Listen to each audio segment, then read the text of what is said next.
It's a great honor for me to have Cecil J. Williams. He's an American photographer, publisher, author, inventor. He's best known for his photography documenting the civil rights movement in South Carolina, beginning in the 1950s.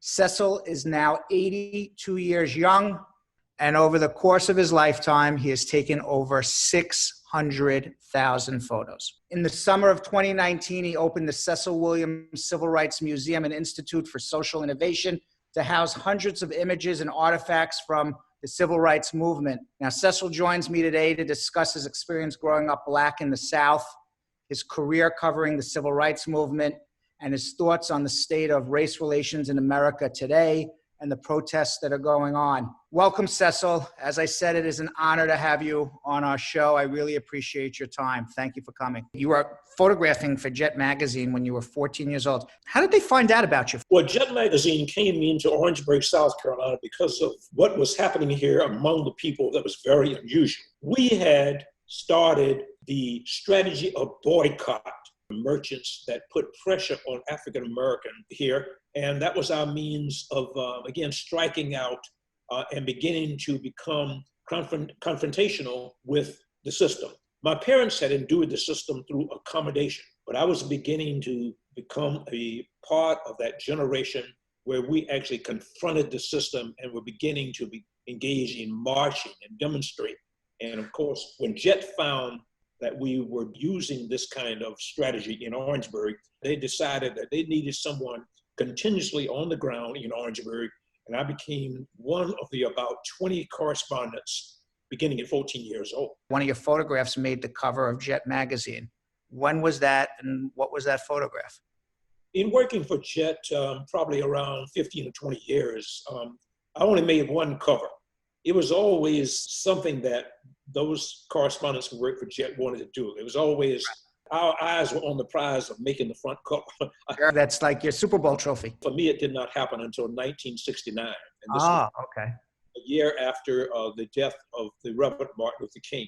The people in Charleston, South Carolina, especially with the hospital workers, found themselves in a situation where they only were receiving half as much as their white counterparts who were doing the same job they were. Right. And they started a boycott and march and demonstrations in Charleston.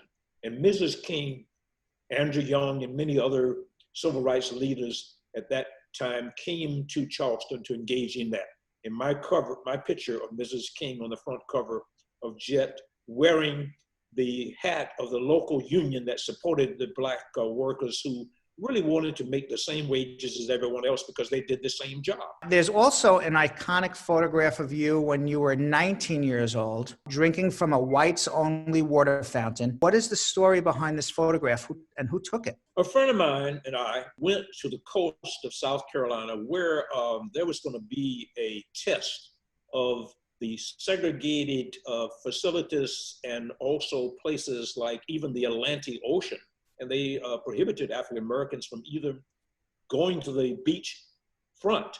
And so the president of the South Carolina NAACP, Ida Quincy Newman, was going to test that.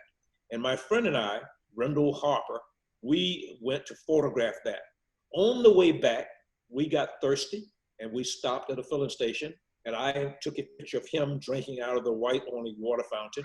He took a picture of me. His photograph of you became the famous one. Yes, I think I haven't been able to find my picture that I took of him. Tell me a little bit about desegregation of Clemson University in 1963. What was your involvement in any of that? Harvey Gantt, a few years later than my interest in going to Clemson, also wanted to be an architect. Harvey Gantt did, through the courts, become the first person of color to go to Clemson University.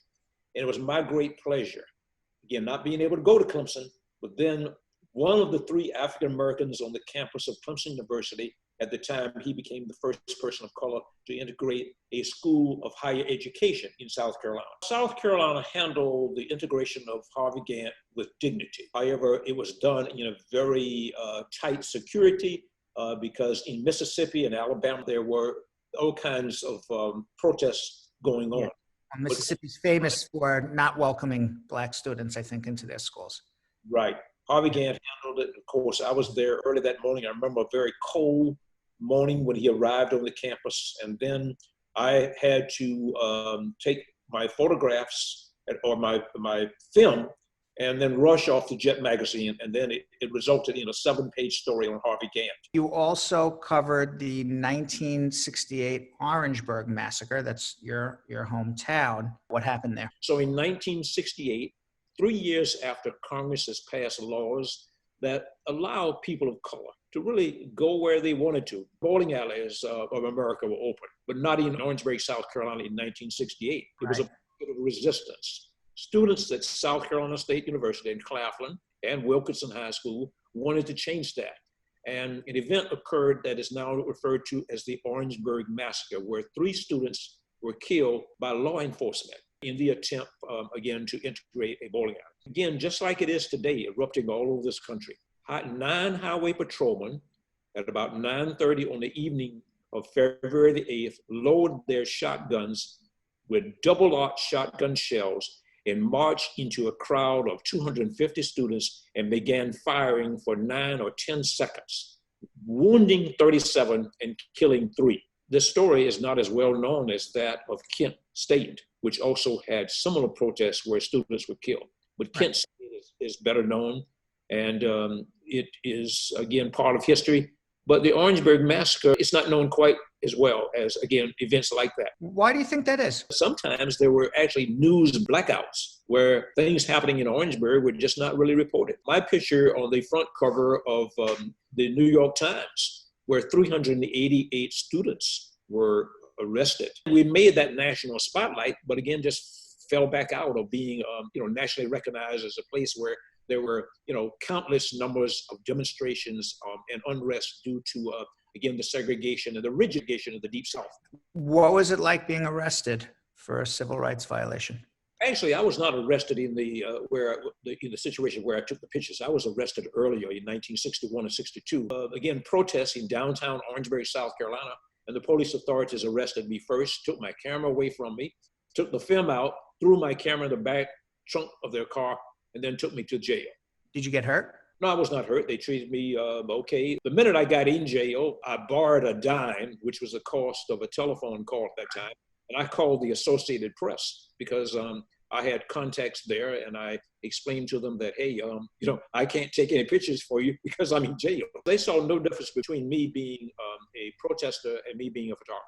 You've written some books. I have actually 4 books that I did over the course of about a 30-year period, all large format, coffee table books, which shows the dignity and the people unknown mostly behind the civil rights movement and demonstrations, and people who normally are not known in our history books, but nevertheless played a very important part in the American civil rights movement. Cecil Williams, appreciate it. Thank you. Thank you.